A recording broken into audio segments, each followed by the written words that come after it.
자, 그런데 이제 이 상상력이 우리 현대 시대를 지나오면서 아주 극단적인 의미의 개인주의가 됐어요. 그래서 우리는 예전에 영성이라고 하는 것을 가지고 전통적인 종교성을 가지고 우리가 기독교면 기독교에서 말씀하시는 하나님의 그 말씀의 권위, 그 섭리의 세계를 우리가 기억을 하고 그것에 순종을 하고, 자발적 순종이죠. 강제가 아니라 순종을 통해서 우리가 믿음의 삶을 살아가는 것이 하나의 기독교적인 믿음의 아름다운 모습이었다면, 이 포스트 모더니즘의 시대를 지나면서 1차 세계대전, 2차 세계대전이라고 하는 그런 포스트 모더니즘을 지나면서 어떤 경황이 생겼느냐면 해체라고 하는 게 생겼어요. 해체주의. 왜 그것이 꼭 옳아야만 하느냐? 왜 그것이 꼭 옳다고 주장을 해야 하는가? 그것이 꼭 옳은가? 내가 검증하면, 하지 않으면 내가 믿을 수가 없다라고 하는 생각이 들기 시작한 것이죠. 그래서 우리는 그것을 탈중심주의라고 얘기를 하고 해체주의라고 얘기를 합니다.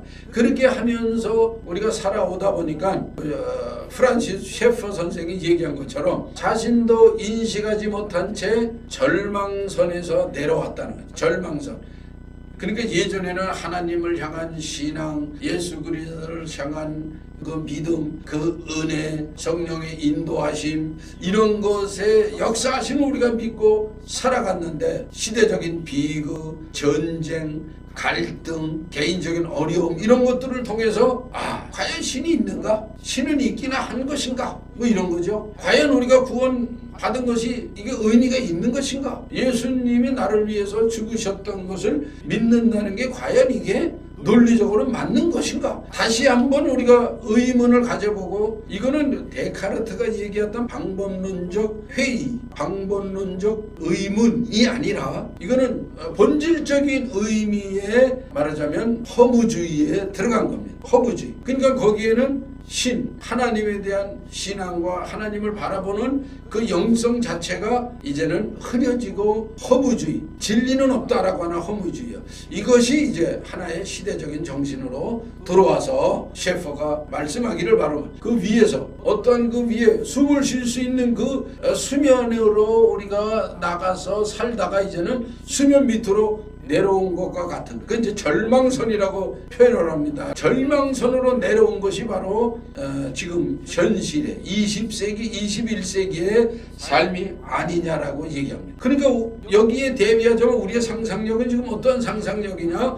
굉장히 절망적인 상상력이 많이 만연되어 있고, 허무한 상상력이 많이 만연되어 있고, 그렇죠? 비합리적인, 그 다음에 너무 감성적인 상상력이 너무 만연해서 우리가 절망선 안으로 내려온 것과 같은 그러한 모습이다. 자, 그것을 이제 상징적으로 대변해주고 있는 모습이 바로 파우스트 박사입니다. 중세시대 파우스트 박사가 마치 전설처럼 내려져 왔는데, 이 파우스트 박사는 예를 들면 만물 박사예요. 이 파우스트 박사는 신학도 공부하고, 그 다음에 자연과학도 공부하고, 의학도 공부하고, 많은 공부를 했어요. 이렇게 많은 공부를 한 이 파우스트 박사가 회의가 들기 시작한 거예요.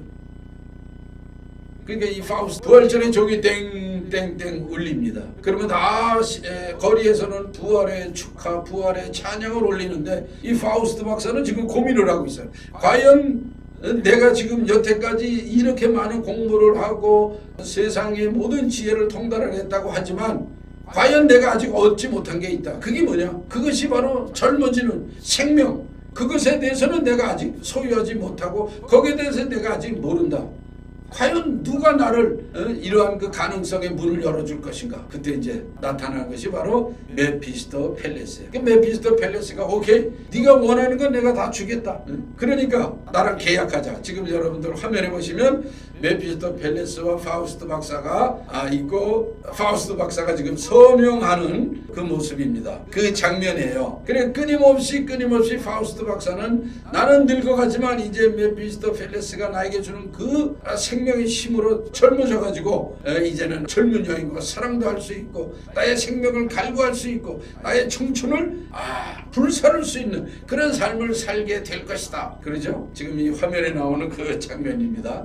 이제 이 작품에 대한 더 자세한 내용은 나중에 말씀을 드리겠습니다. 그러면 그 과연 어떻게 됐느냐? 자, 이제 보십시오. 이 그림은 이제 노르웨이 화가 뭉크라고 하는 화가가 그린 건데요. 이거는 이제 18세기 1800년대에서 1900년대로 넘어오는 그런 장면의 모습입니다. 이 모습 보시면 어떤 상상이 드세요? 기쁘고 즐겁고 평안하고 포근하고 그런 모습이 아니고 굉장히 두렵고 떨리고 그렇죠? 불안하고 뭔가 모르게 현실에 대해서 공포스럽고 한 그런 모습들이 느껴지시죠? 그러면 이 그림을 그린 거는 벌써 100년 전쯤인데요. 그 그림을 보고 이 화가가 느꼈던 그 시대적인 불안감, 시대적인 그 회의스러운 먹구름에 석양의 붉은 노을이 비춰오지만은 그러나 우리의 내일은 불안하다라고 하는 그 불안의 모습, 그것을 느끼시잖아요. 그건 뭡니까? 그걸 느끼는 그 느낌이 어떻게 전달이 되나요? 그 뭉크라고 하는 화가는 벌써 이미 죽은 지가 오래됐는데 어떻게 이 그림을 통해서 우리가 느껴지나요? 바로 상상력으로 인해서 우리가 느껴지는 거죠. 상상력은 보이지 않지만 그러나 이 뭉크라고 하는 화가의 그 상상력이 그 그림으로 표현이 되고 그 그림에는 아무런 감정도 없어요. 색깔과 선과 그 화가의 어떤 그 예술적인 감성의 구도가 거기 들어가 있을 뿐이에요. 그런데 그것을 지금 이 시대에 우리가 다시 보면서 화가가 느꼈던 시대적인 불안감, 그걸 우리가 어느 정도 느낄 수가 있잖아요. 그게 어떻게 전달이 될까요? 뭉크가 나는 지금 이런 거를 이 그림을 통해서 느끼고 이걸 그렸는데 여러분도 한번 느껴봐, 이렇게 얘기하는 게 아니지 않습니까? 단지 내가 하나의 관람객으로서 보는 건데 상당히 유사한 그런 느낌들을 가져요. 그게 어떻게 가능할까요? 그게 바로 상상력의 역할입니다. 상상력이 우리로 하여금 이것을 같이 느낄 수 있도록 해준 거죠. 자, 대단하죠? 이제 이 상상력이 우리가 이 그림에 대해서 또 아주 자세하게 말씀드릴 기회가 있습니다. 지금은 이제 우리가 상상력을 얘기하기 위한 하나의 도구로 이 그림을 쓰는 겁니다. 자, 이 상상력을 통해서 우리는 무엇을 느끼나요? 불안과 회의감과 우울한 내면의 모습을 우리가 느끼게 되죠. 그래서 우리는 이 상상력을 통해서 우리의 기쁘고 즐겁고 환희스러운 아름다운 세계를 얘기할 수도 있지만 그 반대로 우리가 어디 들어가고 싶지 않고 굳이 체험하고 싶지 않고 우리가 굳이 그렇게 살아가고 싶지 않은 광야와 같은 나 홀로만이 있는 그 불안함과 같은 것을 표출하는 도구가 상상력이기도 한데 바로 이러한 상상력의 공통 분모가 우리 시대는 너무 유행하고 있다는 겁니다. 우리 시대에 만연하고 있는 이 모습, 이것을 셰퍼 선생은 바로 절망선 아래로 상상력이 내려와서 우리 시대를 때로는 오염시키고 때로는 감염시키는 요인이 되기도 했다. 과연 그러면 양명성으로 인해서 나타나 있는 문학들의 세계는 어떠한가 하는 것을 또 나눠보도록 하겠습니다.